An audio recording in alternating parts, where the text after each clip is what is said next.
Welcome back. Time now 8:08. Chicago State University just received a very unique donation. NBC5's Art Norman has that story. This is one of the most prized historical publications in American history, and it's here in Chicago. Under the sealed plexiglass is a book published 156 years ago. This book was written by Frederick Douglass, and that's why I have gloves on. I want to make sure that it remains in the same condition. Can we see it? Oh, yes. The book is entitled My Bondage and My Freedom. It is owned by Chicago attorney and historian Jeffery Leving. This is an original first edition published during his lifetime. The book contains first-hand accounts of how Frederick Douglass rose from slavery to become wealthy and socially respected, eventually becoming a regular visitor in the Abraham Lincoln White House. The book details how he began. Part 1, he writes about his life as a slave. He was a slave until he was 20 years old, and then he escaped from slavery.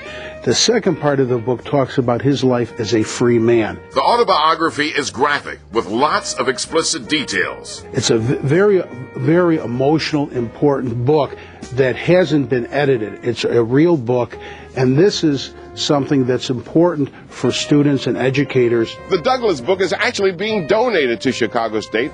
In fact, it'll be part of the permanent archive. All of these rare documents in his huge collection can be viewed online at ourblackheritage.com. When I saw these things, I was overwhelmed. They need to be stored and taken care of for another generation to enjoy. The school donation is happening because of Leving's friendship with Dr. William Martin.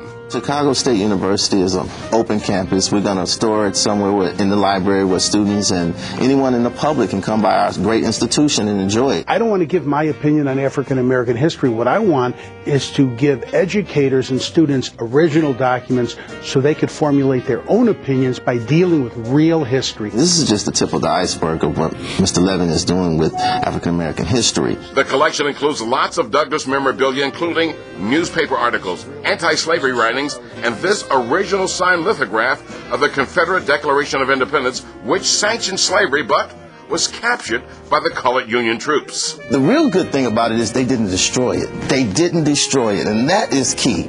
They kept it, they preserved it, and it's here. It's up to us to make sure that it lives on. Art Norman, NBC5 News.